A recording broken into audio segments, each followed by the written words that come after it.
జహీరాబాద్ విజయ్ సంకల్ప యాత్రలో కేంద్ర మంత్రి కిషన్ రెడ్డి మాట్లాడుతున్నారు. లైవ్ ద్వారా చూద్దాం. ప్రపంచంలో ఏ ఒక్కరికి లేదు అటువంటి ఒక నీతివంతమైనటువంటి ఒక నిజాయితీతో కూడినటువంటి ప్రభుత్వాన్ని గత 9 సంవత్సరాలుగా నరేంద్ర మోడీ గారి నేతృత్వంలో అందించడం ఒక్క రూపాయి అవినీతి జరగల. అది 2014లో ప్రజలకు ఇచ్చాము గ్యారంటీ. ఆ గ్యారంటీ ప్రకారమే, మోడీ గ్యారంటీ ప్రకారమే ఒక అవినీతి రహితమైనటువంటి ప్రభుత్వం దేశంలో ఇచ్చాము. అంతేకాదు ఆ రోజు కీలుబొమ్మ ప్రధాని ఉండేడు. అందుకే ఇప్పుడు చెప్పాను, ఒక సమర్థవంతమైన నాయకత్వం, ఒక సుస్థిరమైనటువంటి ప్రభుత్వం ఈ దేశంలో ఇచ్చాను. అందుకే నేను అందరినీ కోరుతా ఉన్నాను, ఎవరు కావాలా మనకు? అవినీతితో కూడినటువంటి కుటుంబ రాజకీయాలు కావాలా? దేశ సంపదను దోచుకున్నటువంటి కాంగ్రెస్ పార్టీ కావాలా? నీతివంతమైనటువంటి పనిచేసేటువంటి భారతీయ జనతా పార్టీ నరేంద్ర మోడీ గారి నాయకత్వం కావాలా? దేశ ప్రజలందరూ కూడా ఆలోచించారు.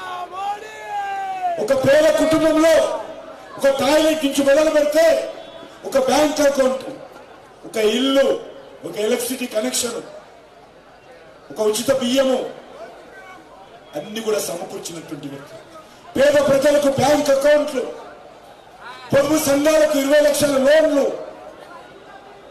అన్ని రకాలుగా నరేంద్ర మోడీ గారి ప్రభుత్వం. ఇంతకుముందు పెద్దలు చెప్పారు, నేను ఆ విషయాలను మనం చెప్పదలుచుకోను.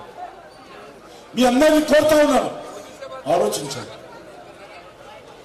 ఎవరైతే ఈ దేశ గౌరవాన్ని పెంచుతారో, ఎవరైతే ఈ దేశంలో ఒక నీతి నిజాయితీతో కూడినటువంటి పరిపాలన అందించగలుగుతారో, ఎవరైతే ఈ దేశానికి ఒక సమర్థవంతమైనటువంటి సుస్థిరమైనటువంటి ప్రభుత్వం ఏ పార్టీ ఏ నాయకుడు ఇవ్వగలుగుతారో ఆలోచించాల్సిన అవసరం.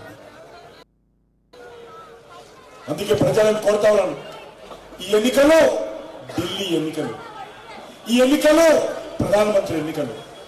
కాబట్టి ఎవరు ఢిల్లీలో ఉండాలి, ఎవరు ప్రధానమంత్రిగా ఉండాలో ఆలోచన చేయాలి. ఈరోజు కాంగ్రెస్ పార్టీ కార్యకర్తలకు, నాయకులకు వాళ్ళ నాయకుల మీద విశ్వాసం లేదు. రాహుల్ గాంధీ